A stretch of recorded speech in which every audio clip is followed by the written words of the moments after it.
All right, beverage has been opened. Nose has been blown. Stream has been gone live. My voice is going out.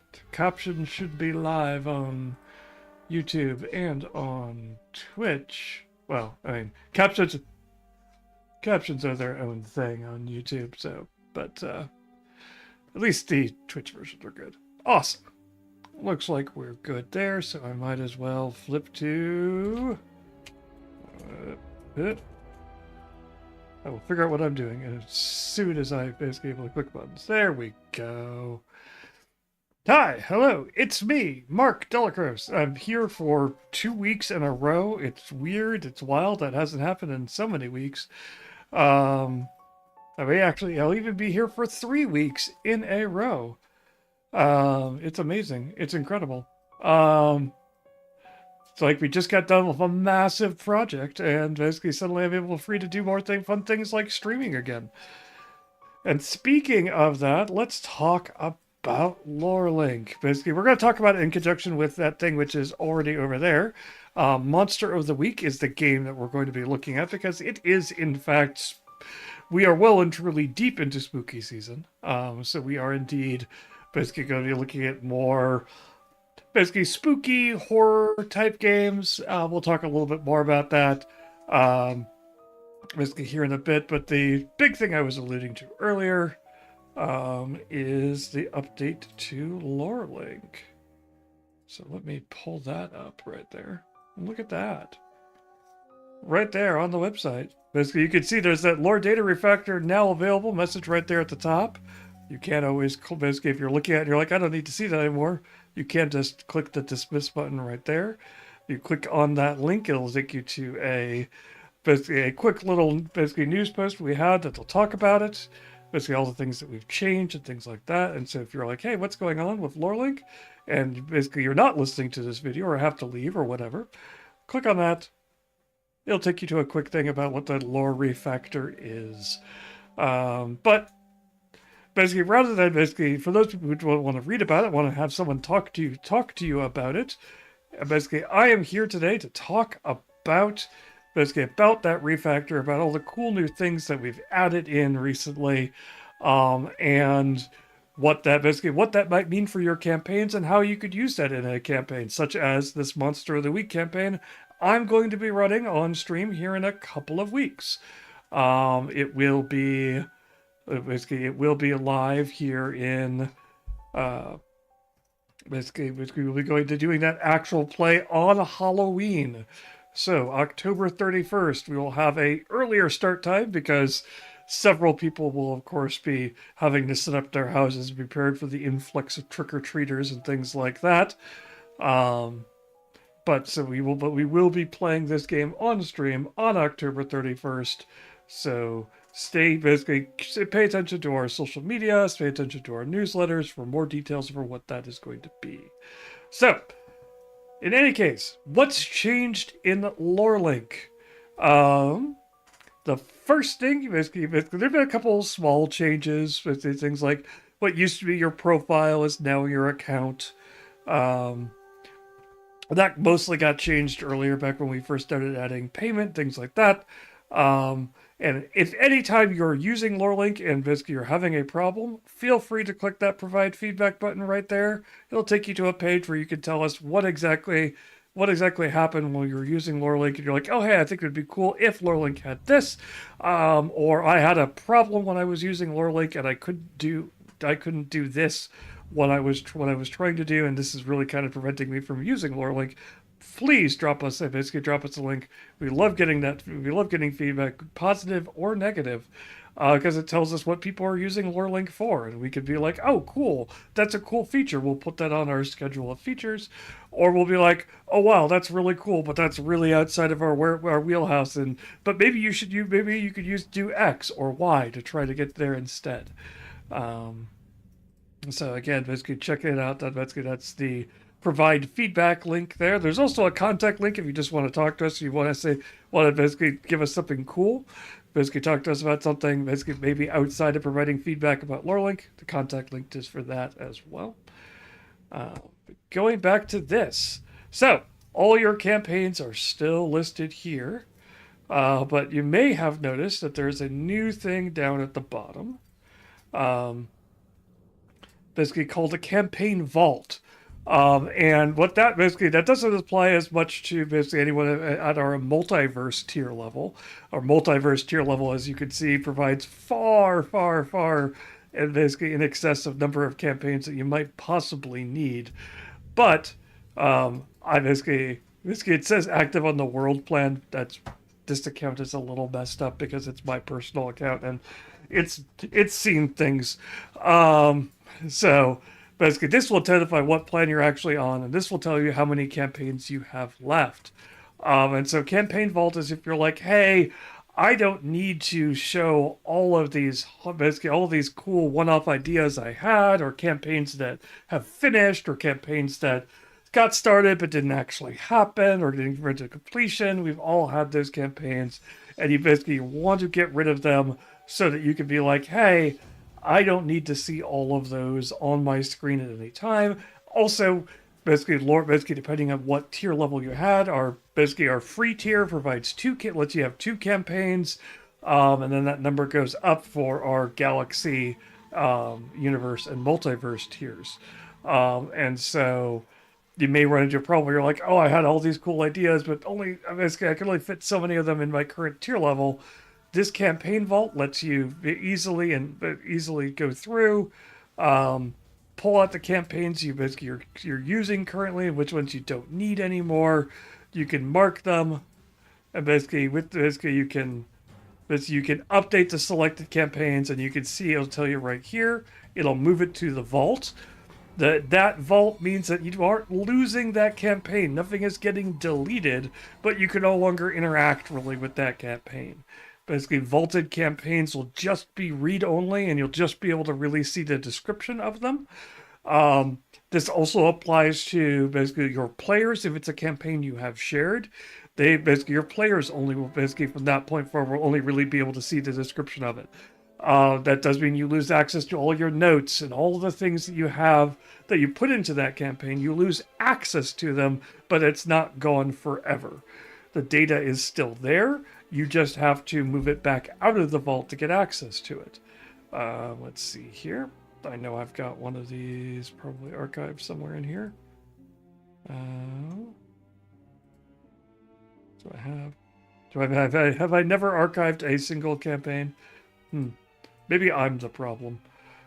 Let's go all the way to the bottom. Let's see here. These are all in alphabetical order. What's one that we're not likely to use again? Spy fiction, I don't think we're ever going to use again. But I don't really have a description or anything like that, so it tells me I'm moving it to the vault. I'm just going to click Update Selected Campaigns. And now spy fiction, basically, I can still see it in this list if I go down here, but you'd see it's got that archive symbol on it. And if I turn off that archive symbol, it disappears from my list, and I no longer have to deal with it basically taking up space on my dash here.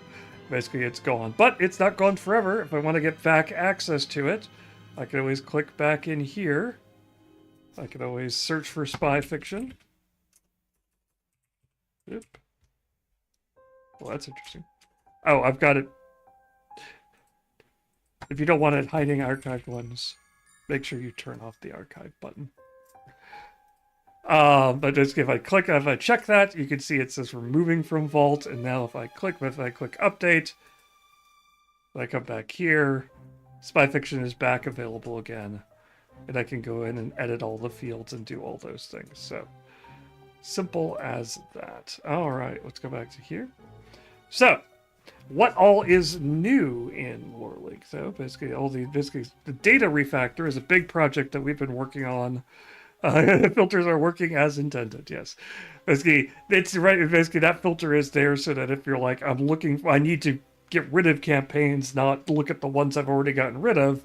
You can clear the list of all the ones that you've already archived, and so you could just see the ones that you need to archive. Basically, so you're like, oh, okay, so what's new in LoreLink? So the data refactor was a big project basically that we've been working on for a number of months, probably since the beginning of the year, if we're being completely honest. It's probably been longer than that it's been theorized and talked about.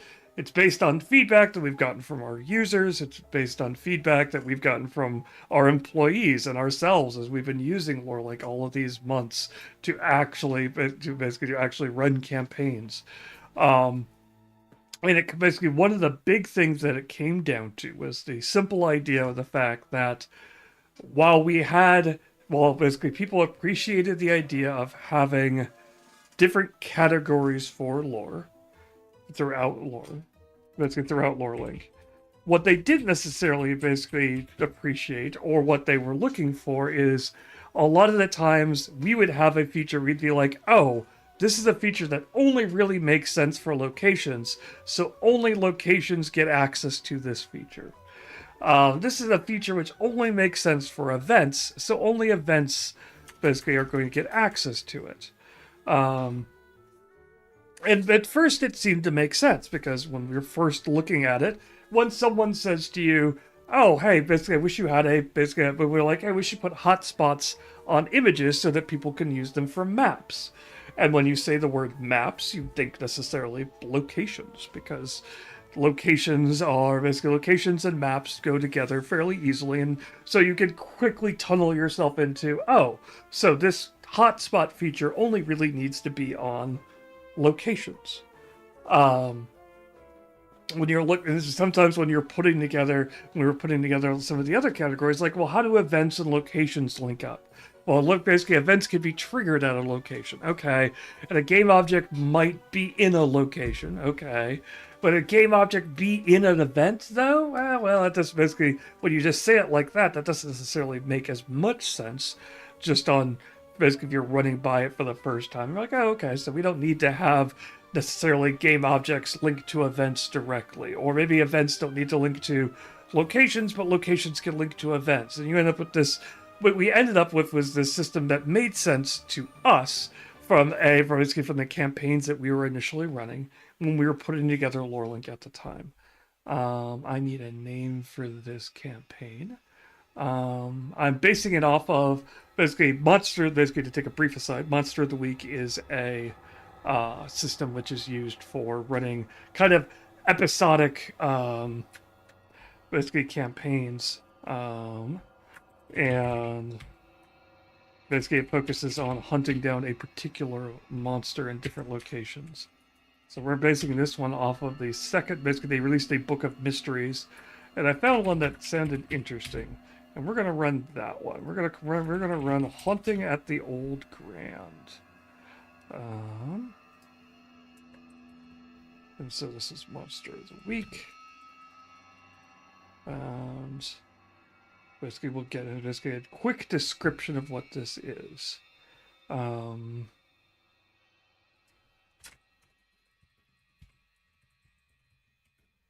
Let's see.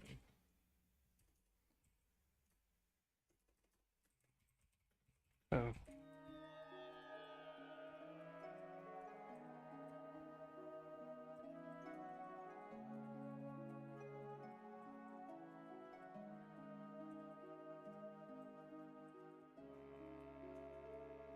Driving busy.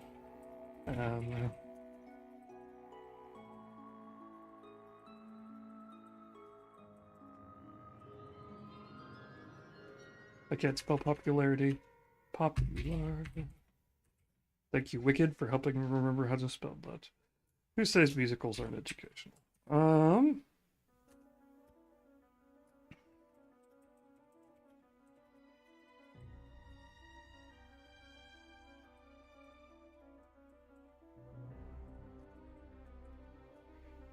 A band.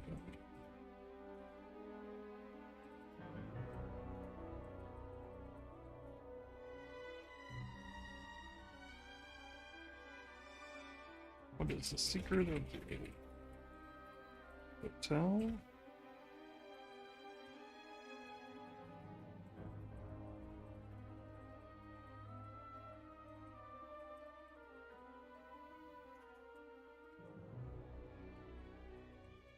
become its next victims.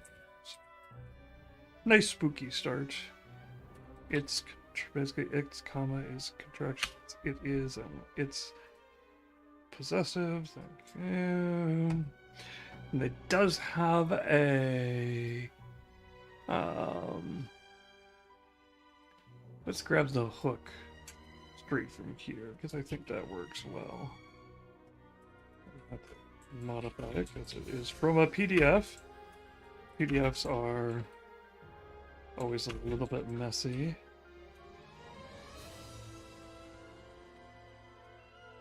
There we go. And then content warnings. Basically, we're definitely going to pause here briefly because we've talked about it before. If you want to go look up basically some of our streams last time in October, we had talked about this probably in far more extensive detail. But horror is going to horror and spooky games like this basically always thrive on that fine line between you want your players to be scared, you want your players to be spooked, you want your players possibly even to be terrified, depending on how you look at it. But you don't want your players to be traumatized. You don't want to push them into a situation where they're uncomfortable, where they're unhappy. That isn't basically they have come to you and they've put themselves in a position of vulnerability of, hey, I want you to get my heart racing. Hey, I want you to make me nervous, make decisions and things like that. Because the reason why you want to do that is the players offer that is because at the end of it, they want to be able to step back from it and not necessarily laugh, but basically be able to go, wow, that was a cool and interesting experience that I'm glad happened and I'm glad remembering. Possibly, basically, a lot of times you will learn something about yourself or about other people, basically, and how they react to stressful situations and things like that. But you don't want them to walk away from it going, I never want to do that again. You don't want them to walk away from it going, I can't think straight, I'm having problems, I'm going to have nightmares, this is going to give me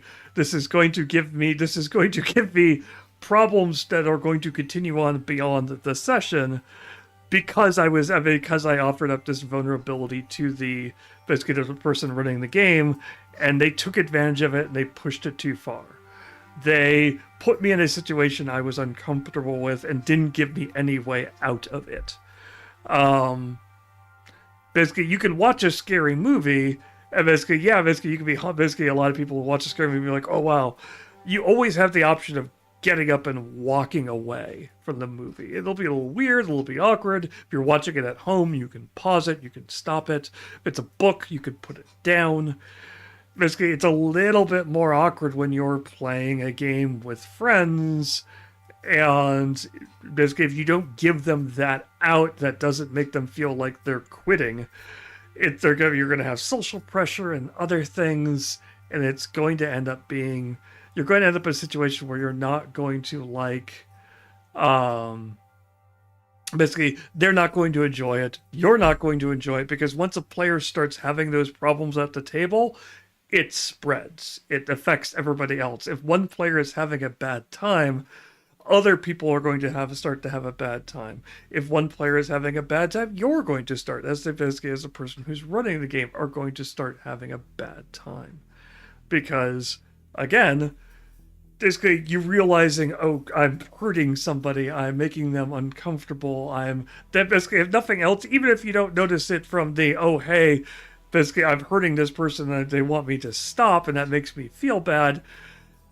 Basically, you're going to, in terms of gameplay, you're not going to get the gameplay you want out of it. A player who is locked up because you've hit on something which has traumatized them isn't going to participate in your game anymore.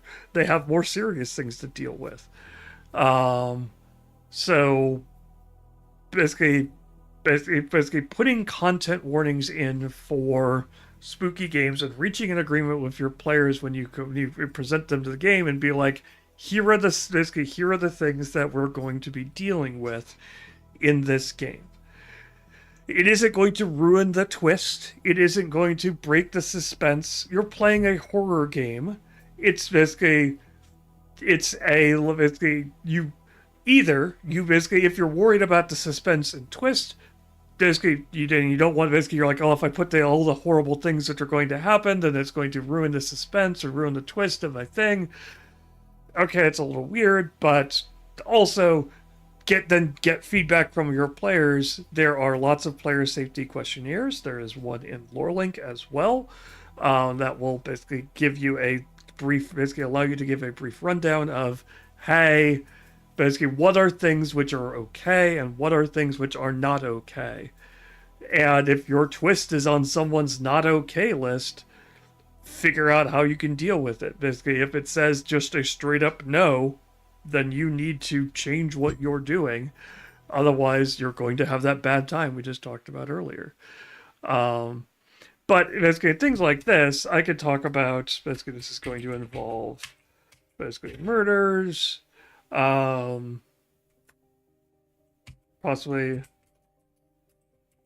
basically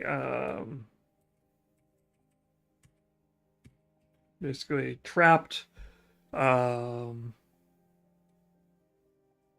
Basically, this is also where basically in terms of basically harm to children would be another one. Basically, probably.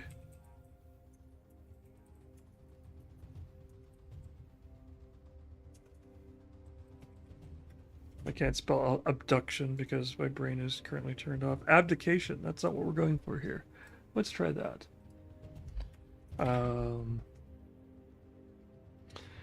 Basically, things like that. Let's see. Is there anything else if we want to basically go for this one?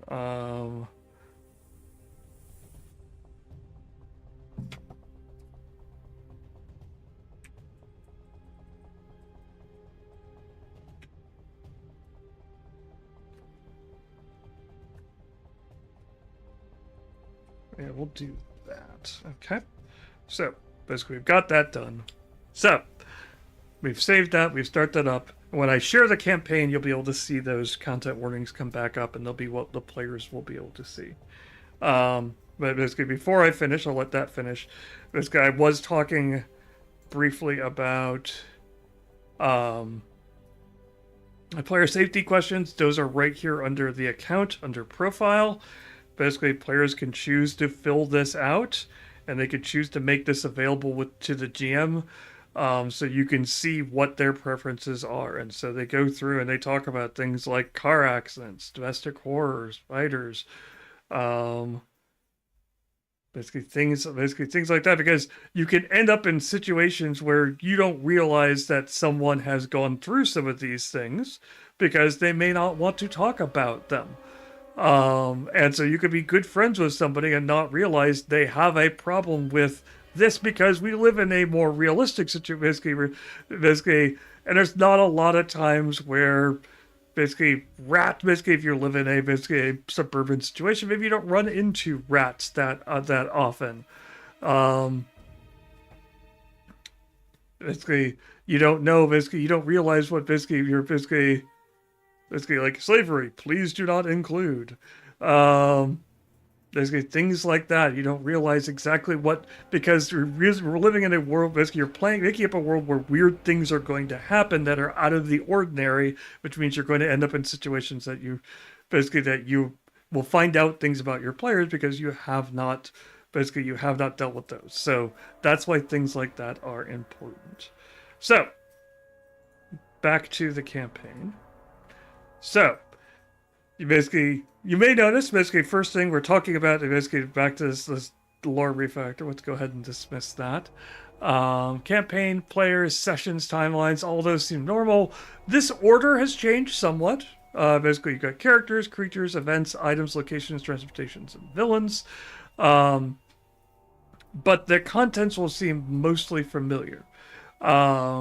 However, again, I was talking about the fact that there were all those categories of stuff that made sense to have stuff in A and not in B. Hey, Wolf Mom. but it doesn't necessarily, basically, and we slowly started to realize while talking to people that just because we couldn't come up with a reason why basically you might want a map in on something which isn't a location, that our players, or basically our users rather, couldn't come up with those things. Basically, linking, basically hierarchy made a lot of sense for locations. Then we started to realize, oh wait, this also makes sense for someone putting together possibly a family tree, or if you're running, basically the classic example, of course, if you're running a game where certain groups have certain powers which are passed down, or things, if you're running a Pendragon campaign, basically as Mike has run in the past. But you can, if you're familiar at all with Pendragons, it is very often a generational game where if a character dies, their next of kin inherits a bunch of stuff from them. And you may want to start stacking those characters on top of other characters. Maps working great. Basically, those maps ideas, like Will Haybuth is talking about there, makes perfect sense for, hey, I want to be able to hotspot a character avatar.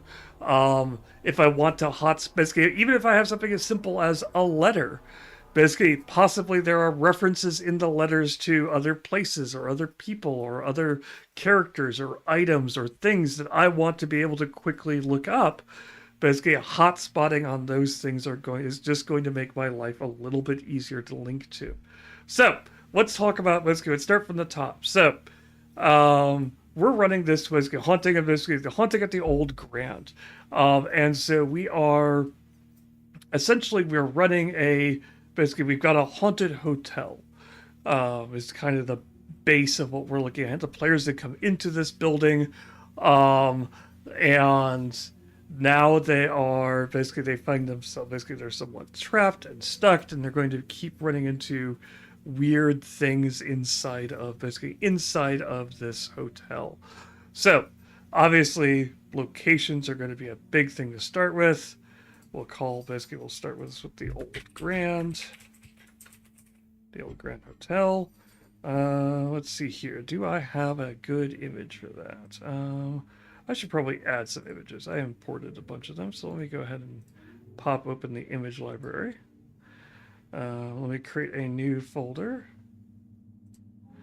We'll call this the old Grand. Call it that to make it obvious what it is. We'll click on that. Let's add some images. All right. So let me grab some. Basically, you're not going to be able to see anything until I actually do it, so I won't linger too long on this. But I'm going through my folders that I pulled out, and before we started, I grabbed a bunch of images and things like that from across the web. Some of them stock photos, some of them images of basically places. There were some really interesting, basically, I basically may or may not know that we are in basically that, like, a number of the LoreLink team are in Indianapolis, which means if you need pictures of abandoned buildings and an abandoned architecture that basically looks incredibly well built, but then is now all run down. Basically pulling up images of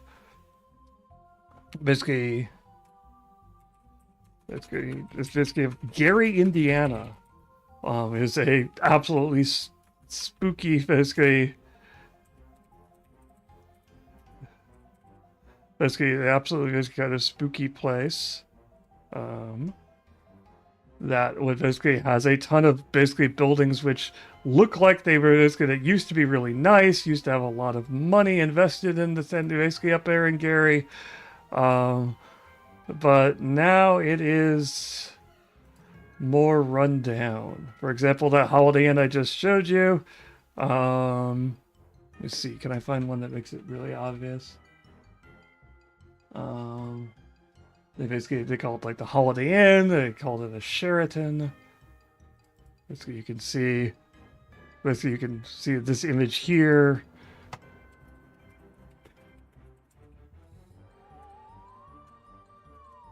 Run down balconies.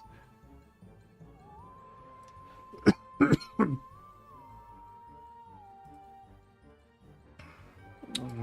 let's go with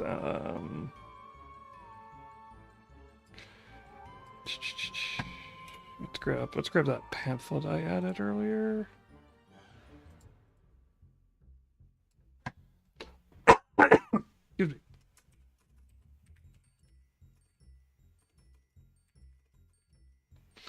And basically, Gary, Indiana has a ton of stuff that you can pull from. Basically, if you just look at all lots of urban exploration and things like that, that will give you plenty of stuff, which is going to basically give you basically abandoned buildings that used to be basically obviously used to have a lot of money invested in them. This church is kind of the classic one.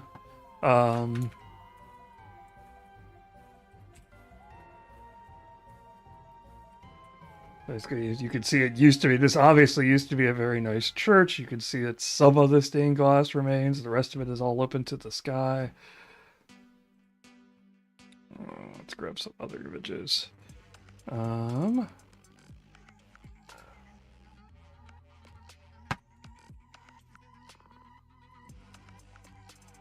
Escalator to nowhere. Nope. Why am I'm renaming the file. I'm not trying to just click on it. There we go. Oh, this is just the basically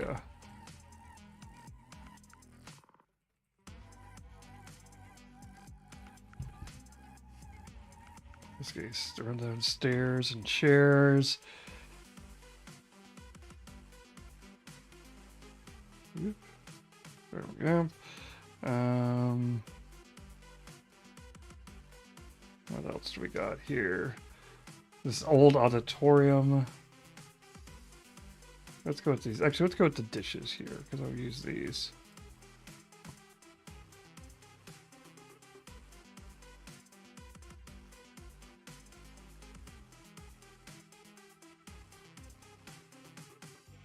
Okay, dishware.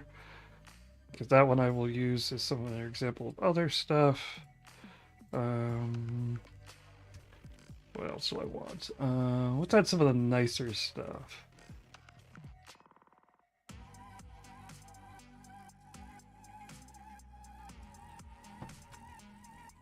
Let's get a nice long hallway with a blood red carpet. And some of this stuff I pulled from basically there's this there's a interactive theater exhibit in London called the Hollow Hotel, which is a reenactment of basically a recreation of basically Hollow Hotel and HH. Basically, if you're not familiar with H.H. Holmes, basically look up H.H. Holmes in the World Fair if you content warnings of basically murders and abductions and closed spaces and being gassed or burned or alive or being basically entrapped in small places. Let's just say that H.H. Holmes was not a nice individual.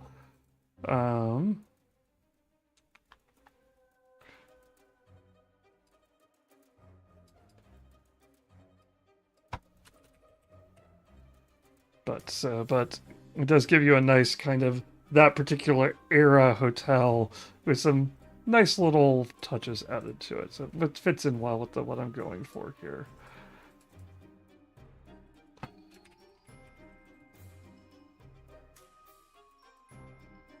So basically with some lobby windows. And what else do we want to throw in here? I like the cocktail lounge.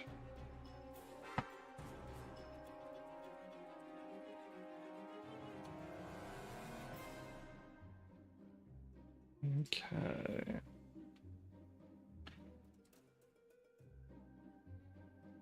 Alright, that's enough images probably for now. Let's go back to the actual location. So if I wanted to add the old Grand, for example. Now, basically, one other thing you may have noticed, basically, we now default to wherever you last were in your image library. So, no more having to, every time you want to add an image or pull for an image, having to dig through basically all the list of your folders to find the one that you were just in. Lurelink will now remember what folder you were in, even if it was in the images folder. It will actually still remember that and pull it up, and so you no longer have to reset every time you come in here.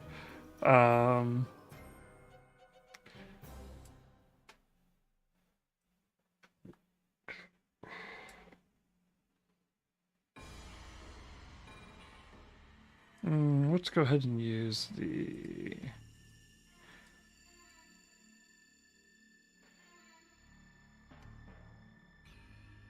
Yeah, we'll use the new Holiday Inn. Just to give it that proper vibe. Do we want a map for this part? I don't really have a map yet, but so we'll skip that. Short description.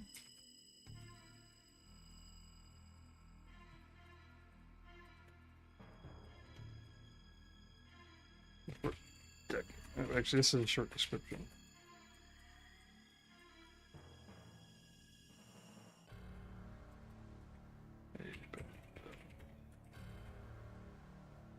This one. Basically, one thing you may have noticed, basically, now, basically, I'm creating a location, but location no longer has read aloud associated with it. We removed read aloud because of the fact that we felt that it wasn't really being... It was kind of getting messed up with the way we were referring to everything else in the system. And so, because of that, basically, what we suggest instead, basically, if you had read aloud text, it is now put at the top with... Basically, you can... Basically add it as basically a quoted text at the top, and if you had read aloud text before, it'll be added as quoted text to the top of your description.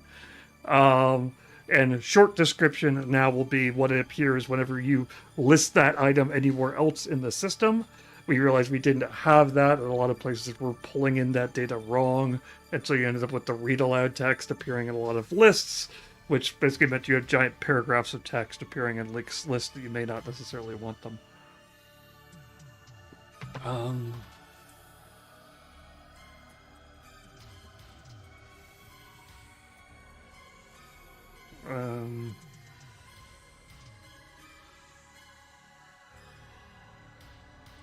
That's good. Obviously, I can't type today.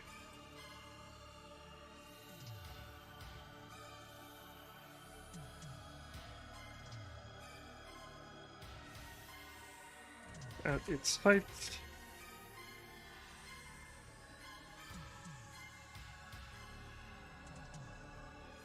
This is from...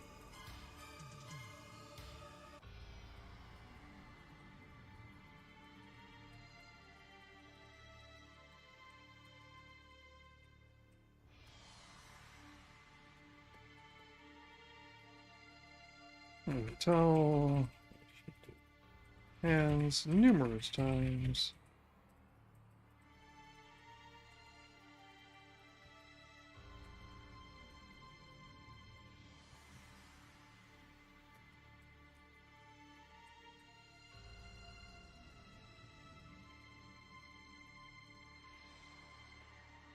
Oh, wait.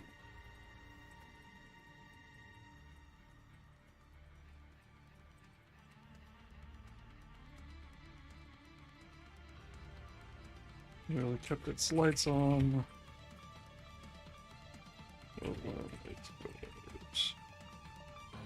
So, basically, and shell descriptions are here as well. And so, basically, so that's basically locations look basically pretty much the same as they always have. You've got the hierarchy, so I can add things underneath it. I can add all those locations we were looking at, things like that. Basically, these lists are basically lists, basically templates. If I want to add in a template, I can do basically, if I want to have a certain thing that's repeated throughout my thing, if I want to add in certain stats or things like that for a Monster of the Week hotel, basically a location, I can add those all in here. So that basically, that's what a location basically is. And I can get more deeper into basically what's going on with the locations and things like that. But if I want to, like, let's say, create events, basically the first thing you'll notice is the fact that basically when I create an event, it looks a lot similar. I've got images, I've got image maps here, I've got parents, and I've got short descriptions, and I've got descriptions and child descriptions. So it looks just like the location we were just adding in, which means a lot of those same features are there, which means the fact that if I want to, for example, basically break my story down into multiple acts, I can create Act 1, and then I can put all the events that are basically that happen in Act 1 underneath that. And so if I want to, basically, this makes it a little bit easier to sort and organize all the events I might have in a campaign, especially long-running campaigns. I could break these up by books if I'm running an adventure path type thing for Pathfinder. I could break these up by chapters or acts if I'm basically wanting a more traditional structure and I wanted to basically hide things. So basically, basically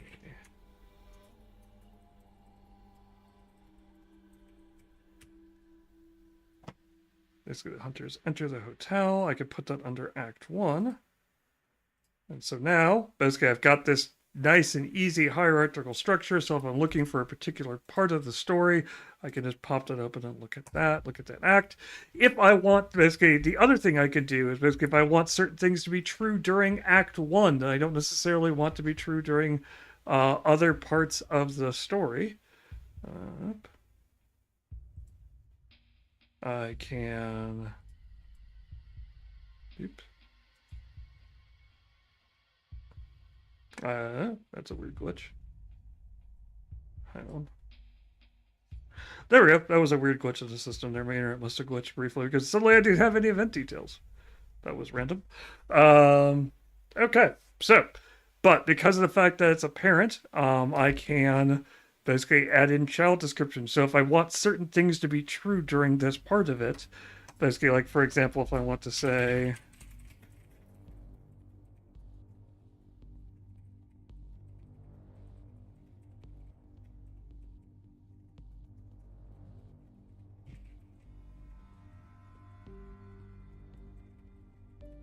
access the basement, the roof.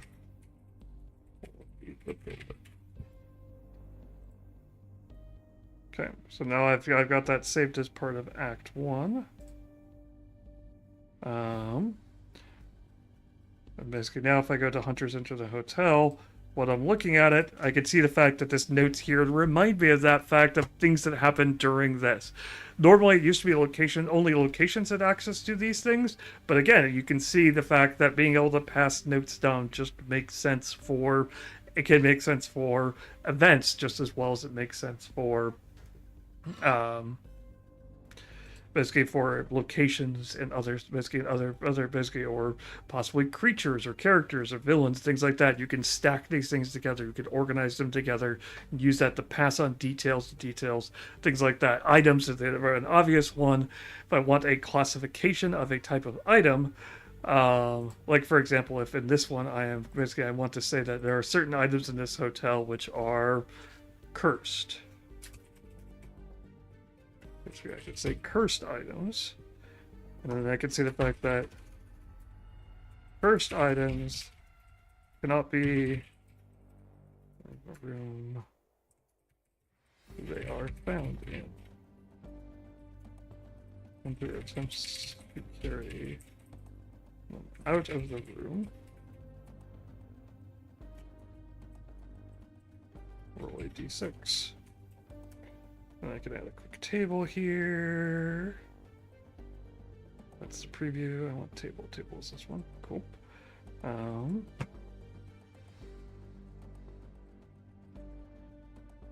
Die roll. Result. Extra columns. Let's get rid of that. I can just do some quick. 1, 2, 3, 4, 5, 6. Let's do this. 2, 3, 4, 5, and 6. Alright. So, basically I can add in basically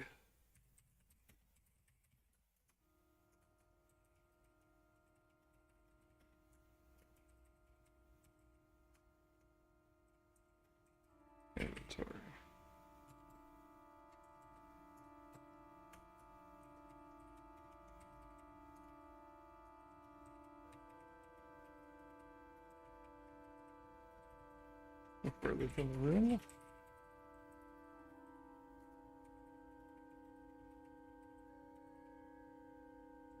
And then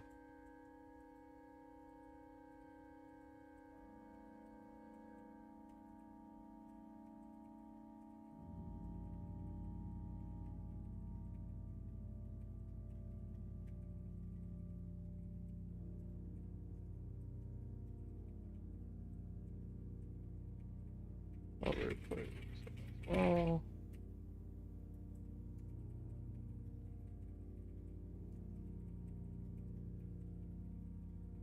Hotel.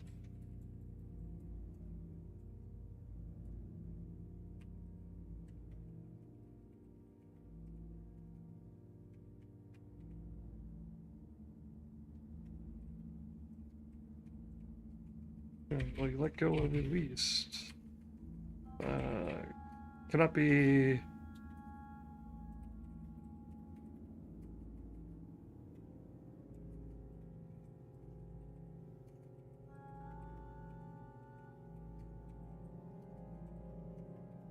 Next. What is it? Yeah, I can't. Okay.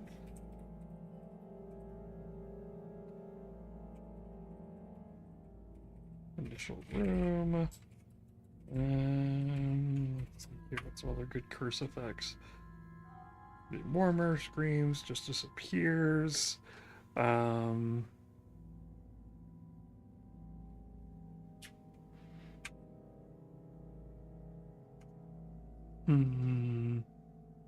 Heavier. There we go. Heavier and heavier.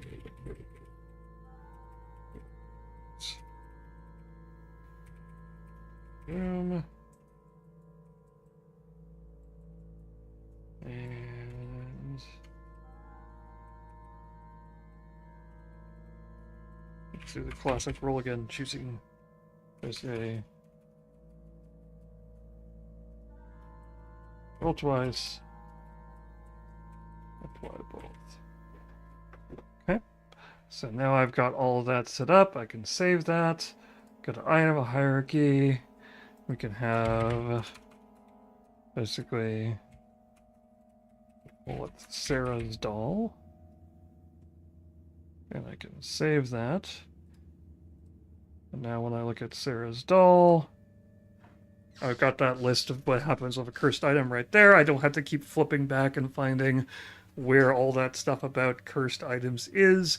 I've written it once and now it's done. Again, basically that's something that just made sense to add in from a hierarchical standpoint, and basically it lets you add a whole category of items, basically, and basically what special effects occur to them, and I could break it down further if I wanted to have weapons and rules how weapons work in my game, and then categories of weapon, ranged weapons, melee weapons, swords versus basically sharp weapons versus blunt weapons. And all of that could stack on top of each other, and I could have multiple layers of notes basically as it keeps going through, basically as it keeps going throughout. Basically, but I've also created this item called Sarah's doll.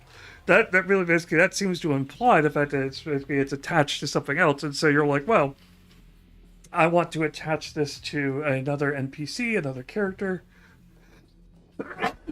Excuse me. Basically, that is in the.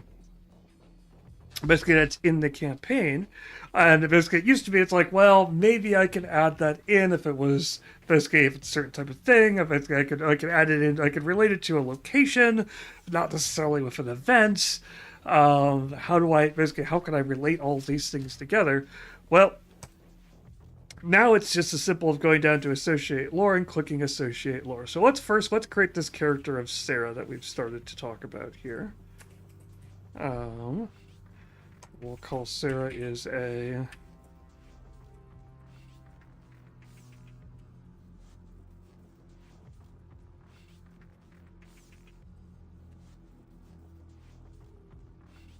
and he says description.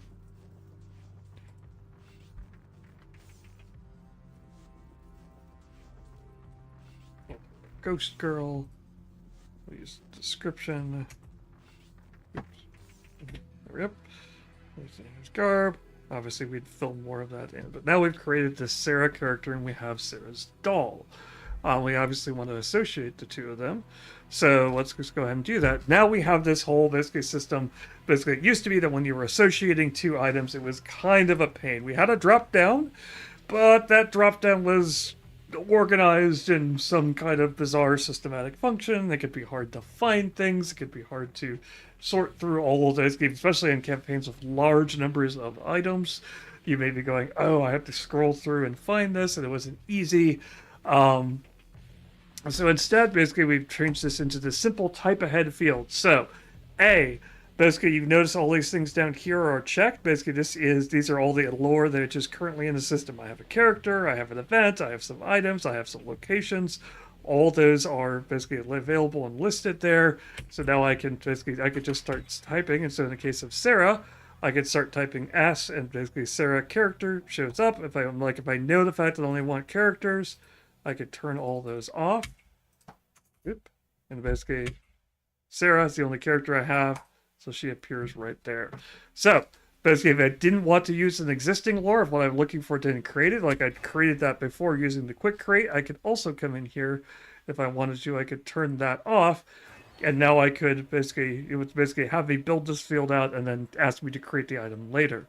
So, we've got Sarah associated. So, we have Sarah's doll.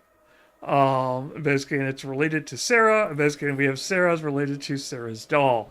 These are text fields, and so I can change it so I can have I can give more of meaning to this relationship rather than just a simple they're connected to each other. Well, how are they connected to each other? Why is this important? Basically, I could say Sarah's dog belongs to Sarah. I can say that Sarah's dog was crafted by Sarah. Basically, I could also say things like contains the spirit of. If I want basically more interesting nuance detail, things like that. Basically, I could say Sarah is looking for Sarah's doll.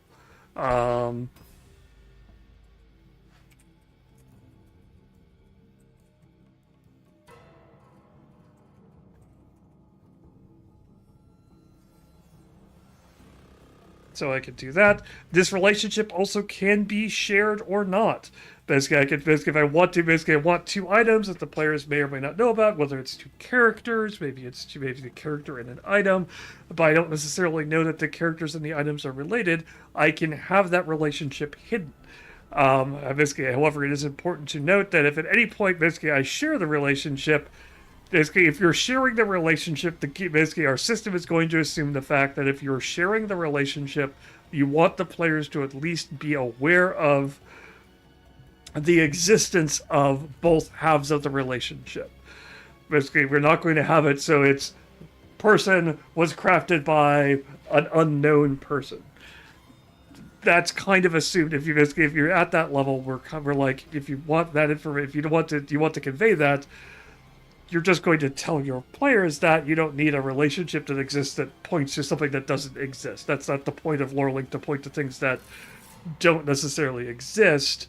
If you reveal the existence of it, like this note right here warns you, you'll be able to see the name and short description of whatever it's pointing to. So don't share the existence. If your character if one of your villains has a dark pact with what you want it, but you want that thing to be a dark pact of a mysterious figure, then don't share the relationship which says that that they have a dark pact with Cthulhu, the hidden, the great old one of knocking things off of shelves. So do keep that, do understand, so I associate that lore. Now I have that, Sarah, Ghost Girl, I know the fact that Sarah is looking for this item. Whatever it is I'm looking at, Sarah's doll. I know the fact that that the Sarah is looking for this item. And I can associate any number of these things, so I can look up all of these things and keep them, use this to keep track of that named relationship. So now you could do things like, before you could have two characters related to each other. For example, if I wanted, let's show out the other way of doing this. So let's create This is Sarah's doll. I want to do this to Sarah. Let's go to Sarah. Going to Sarah, as simple as that. Let's create a reference here. And we'll create a new one.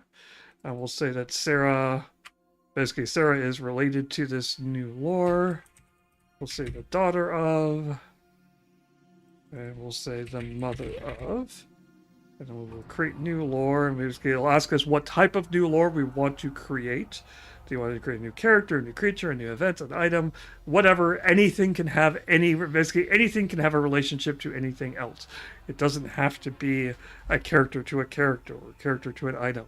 Anything can be linked to anything else. We've done away with that old system which had only certain things could be connected together. Everything can be connected to anything else. So let's go ahead and create Mrs. Evers. And basically we could put Sarah's mom in there, or we could just basically not necessarily wanting that relationship to be advertised. We could say the fact that this is just a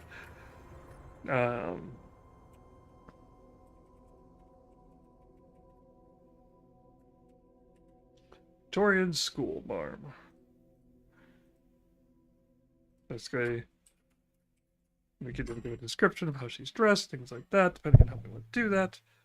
Oop, clink things. We'll go ahead and save that. So now, basically, we have Victoria Ever is the mother of this character, which is Sarah. And so now we've got that relationship built in there. We also now have these two characters here. And so we could also, if we wanted to have the Evers family, we could create a hierarchical structure of the Evers family. Save that. We could go to Miss Evers. Let's say Miss Evers, this belongs to the Evers family. We could also say that Sarah is a member of the Evers family. And basically, so now we have the Evers family, and then we have a character we can now basically loop them all together. If we wanted to make it more of a family tree, we could. We could basically have child and grandchildren and things like that, and link that way. This isn't meant to be a full-blown family tree. If you wanted to do that, what I would suggest is if you wanted a full-blown family tree, I would take the Evers family, and I would use the image map. And let me grab a random... see if I can't find a quick family tree thing here.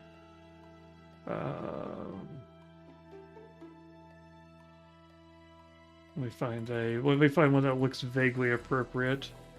There we go. That doesn't... Can I get one that's a little bit closer? Come on. You can do this. Basically my stock photography site is failing me, and okay, I searched for Victorian family tree and basically got what looks to be a black and white old school photograph of a tree. Well played, well played. Should have been more specific. That's on me. That'll work. We'll do that one. We'll use these fake people. I need a small version of this. You don't know it might be that family's tree. You're not wrong. You're not wrong. Gosh, that's a giant picture. Why is that picture 4 megs? Come on, people. How big is this picture? 8,000 by 8,000. Holy cow. Calm down. Calm down, stock photography site. That's way too big. Let's adjust the size of that down to 20. Let's drop that 25%. Wait, that's still 2,000. Good morning. Maybe let's do 10%. Too big. That is too big. All right, there we go. Save that as a PNG. Put that as family tree in our thing. Yep. There we go. And then we will close that. We will come back into LoreLink. Yep. Then I will grab an image map. Yep, I need to create a new image though. Upload a new image. Okay. And even in here, it still remembers what folder I wanted in. Thank goodness. Family tree. We need to go up a level. Family tree. Look at that family tree. It looks terrible. But, you know, it serves a purpose for what we're doing for here. This is meant to be a demonstration. So, we will insert that family tree right there. We will save that. And now we have that family tree as an image on this character. Before, you couldn't do an image map on a character, but now we have this in the Evers family. So, for example, if I wanted to say that is... let's do this. This family tree is weird. I don't know what direction we're going for with it. Okay, but we'll work with it. We'll say that this... Basically, now we can also note the fact that we can also basically... Not only can we basically... basically it used to be you could only associate locations, but since we're broadening it to be available on anything, you could now hotspot to any other lore in the system. So it's not limited to just locations. You can associate characters, you can associate items, basically, and whatever it is, you will create that link to it. It could be one, doesn't have to be the same type of what you're looking at. So I could say that is Sarah. Well, actually, Sarah's the older one. Let's go with Miss Evers. So Miss Evers goes there. And we'll put Sarah over there. So now I've got those. Let's move them around to make them look a little nicer. Put that there. Put that there. Maybe we'll put it there. Put it in the circle. So there and there. Basically, we've got that saved. And so now when I come in here, I can hover over it. You'll see that says Mrs. Evers. That says Sarah. And so now this is just one more way of getting quick and easy access from one point to another without necessarily having to basically stop and basically there's a lot of different ways of navigating. We want to make sure that we provided basically things to make it easier for you when you're sitting down at the table to get from point A to point B, because so much of the time that's what you lose your time in when you're looking up your notes is I need to get from this point of my notes to this point in my notes. And there's a lot of different ways you could do that. Sometimes a list is easiest if you can remember all the names. Sometimes you just want to be able to look at something and be like, this thing, I want to know what this thing is. Basically, Paul Hamath earlier was talking about basically the idea of basically SAC and so basically being able to point to a character's image and basically point to all the items that they have on them.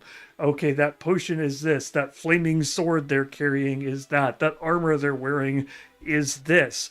All of that, basically, you don't necessarily remember what the name of, basically, especially if you gave the sword a name, like Glamdring, to pull one up from Tolkien.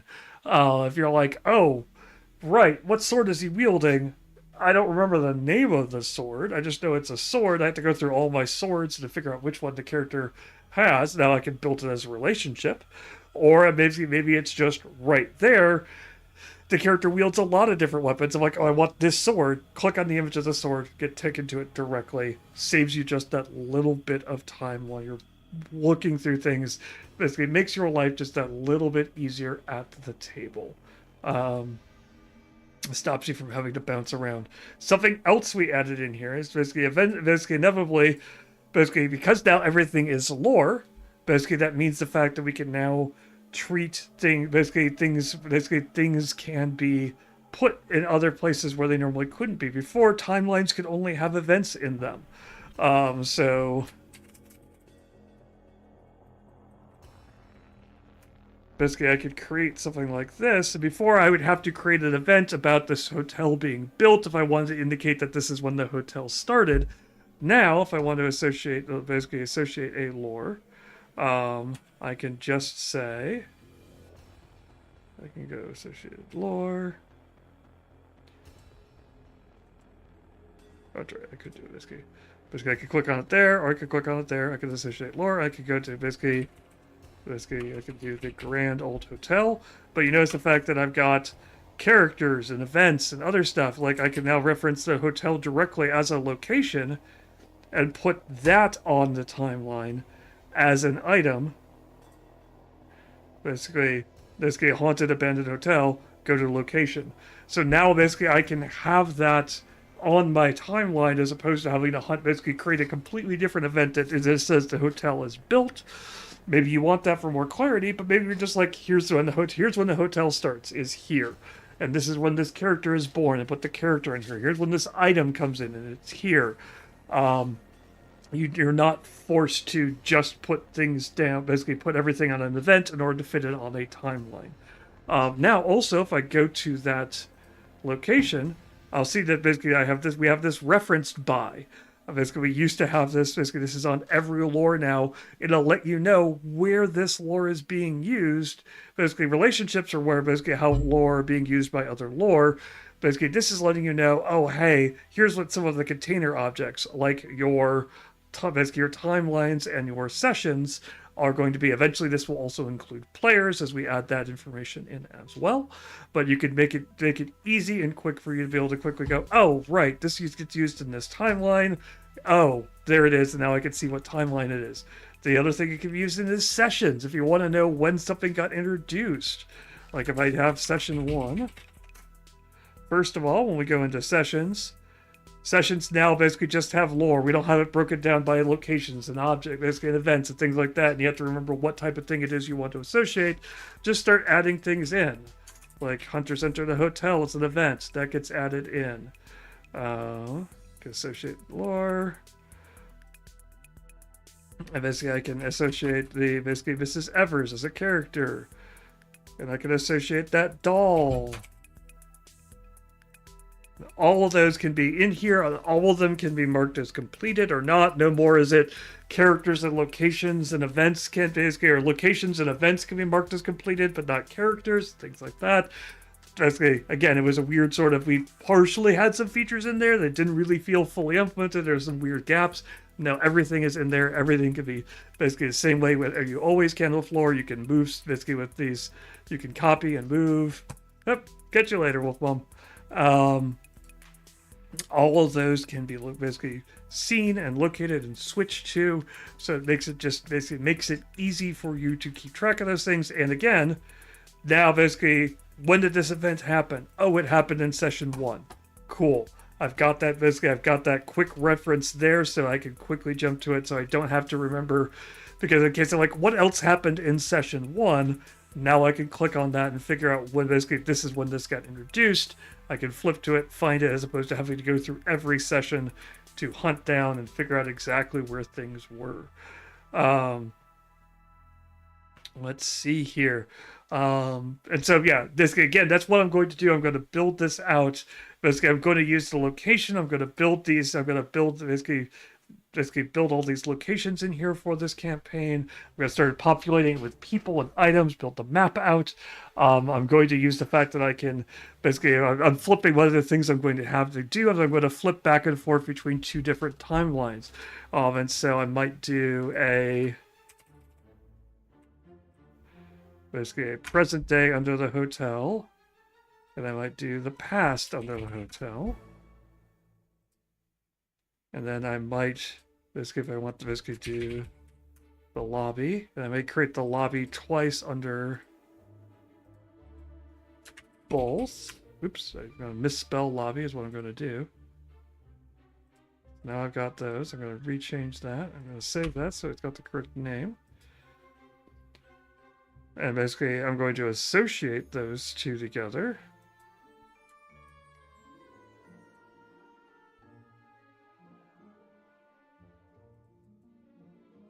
What I should do, basically, to avoid keeping things with the same name, because that's going to be confusing. We'll call this the old lobby. We'll associate with the present day lobby.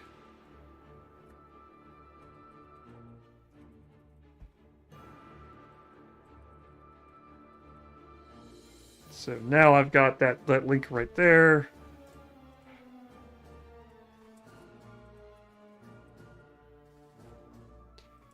Basically, it's something else, basically, with the images, basically, just as a note.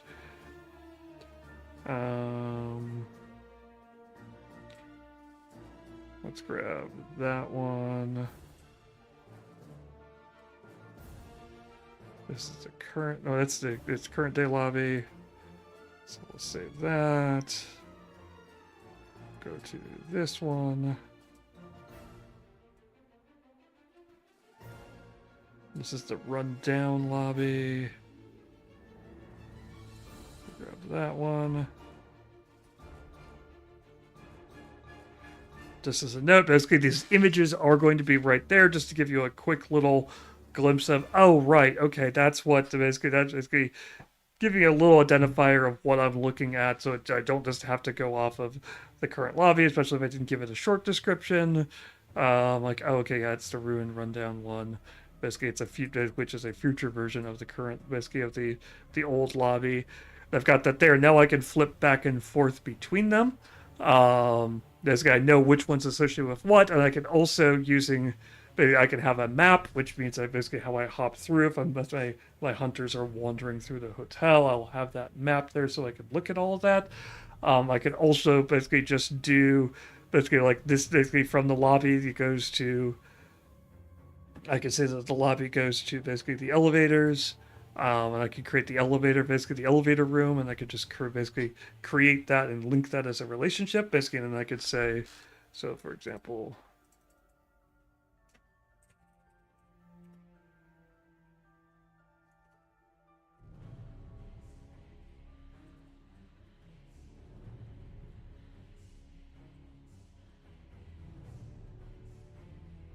basically, or if I'm using a specific door, basically.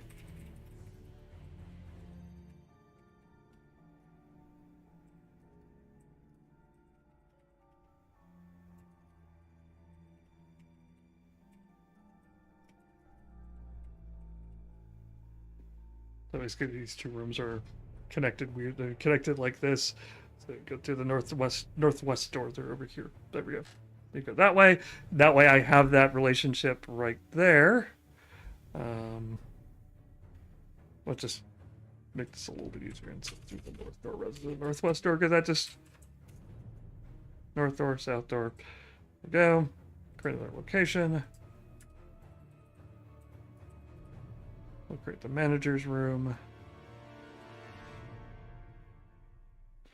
So now basically I can check this. Basically, oh, they go through the south door. What's through the south door? I can quickly parse that right here in this.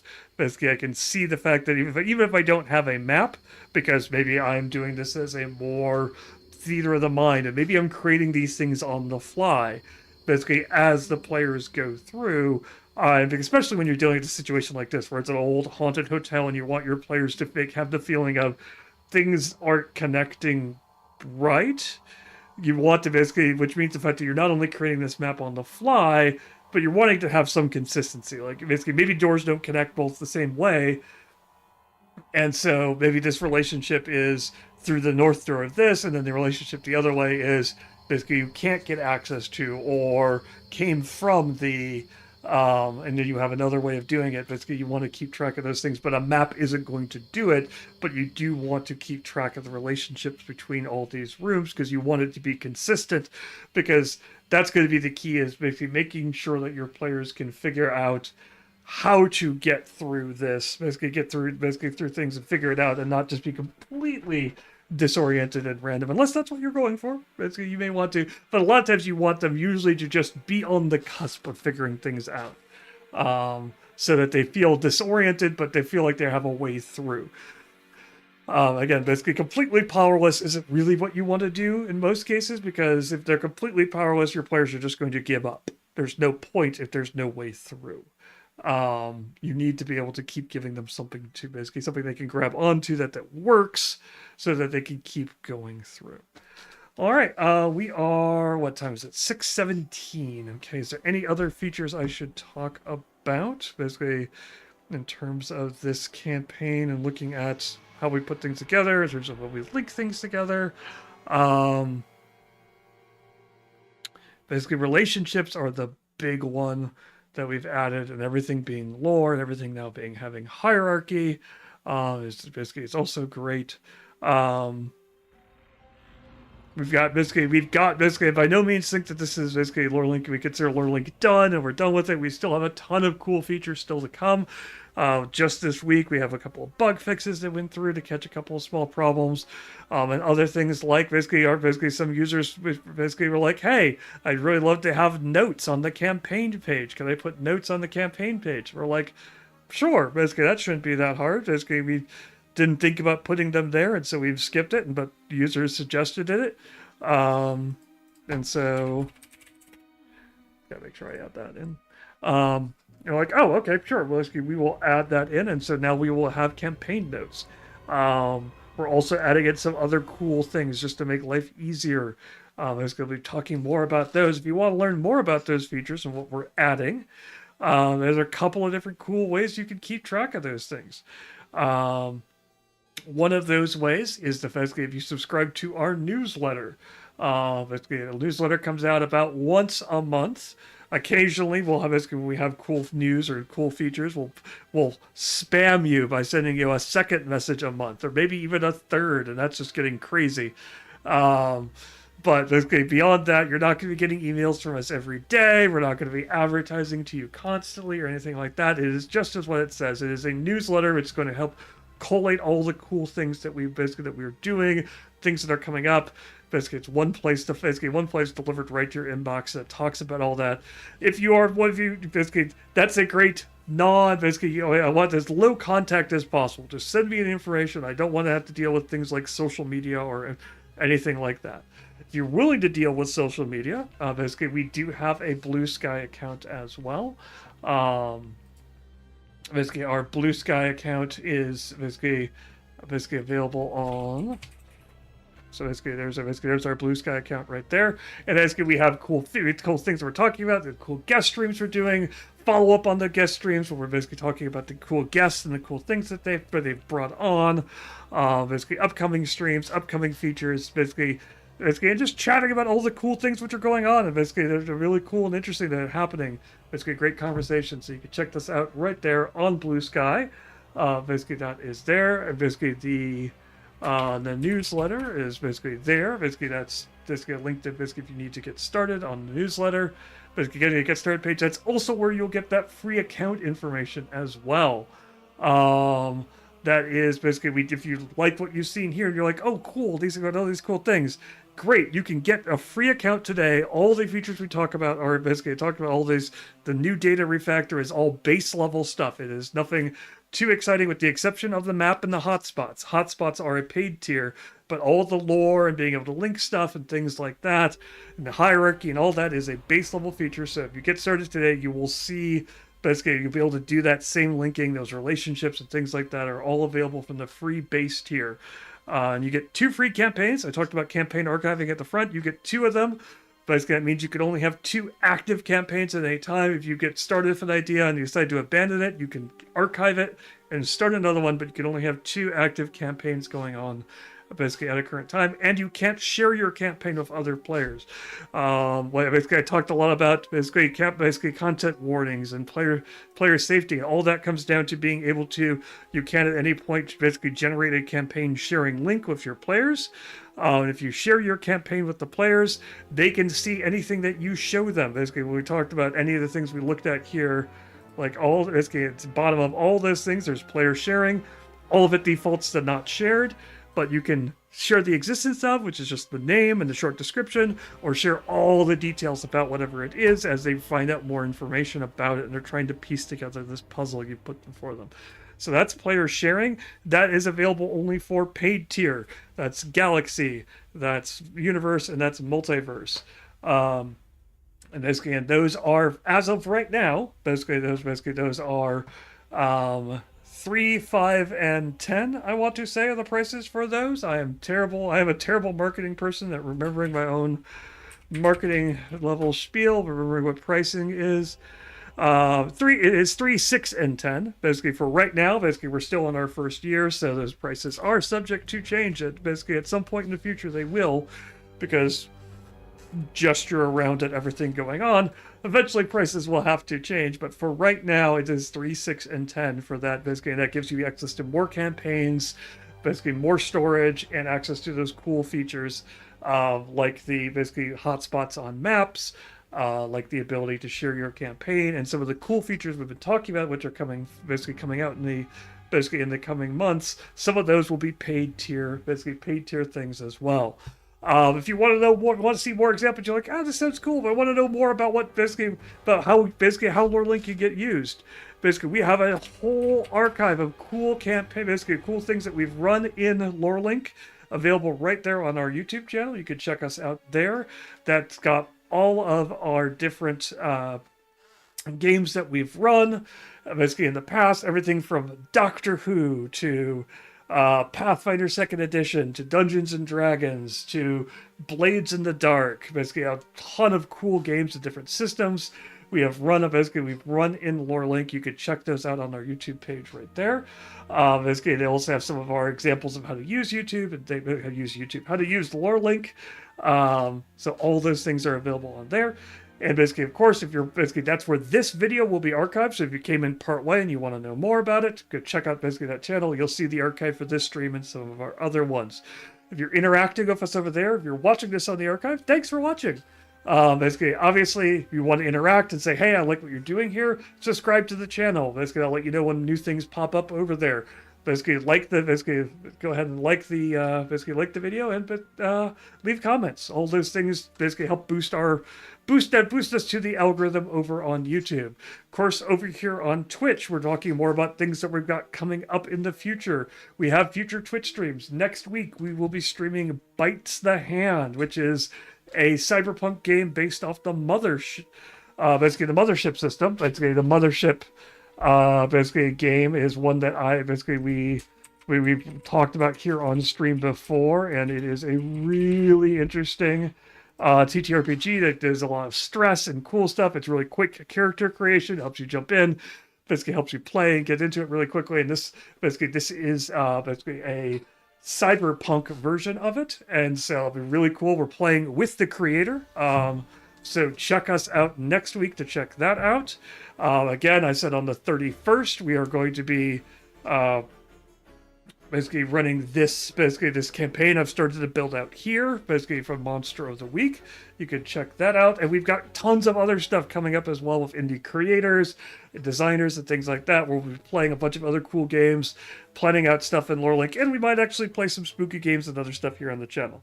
Obviously, if you want to know what we're doing, when we're doing it, the easiest way is to click that follow button right here on Twitch, and that will let you know, oh, hey, they've gone live and they're doing X or Y. And that will give you access, to those quick notifications. And if you really appreciate what you've done, there's always a subscribe button that is never necessary, but always appreciated. Basically, it's a quick way of just saying, hey, I like what you're doing on this Twitch channel. Here's a quick $5. Or if you happen to be, because we are in the time of Prime Deal Day, whatever it is on Amazon. Basically, if you happen to be at Amazon Prime, they have Twitch Prime gaming thing. Which is a way of taking money out of Jeff Bezos's billionaire pocket and putting into us non-billionaire pockets. We promise you that basically whatever you may think about us, we will not use any money you give us through that to spend money on on yachts. Well, okay, maybe not. Maybe an in-game yacht. Like a DLC, maybe a splat book on yachts. That's probably the closest you're ever going to see us using to spend the money on yachts. So, thank you all so much for watching and listening, and basically wherever you are.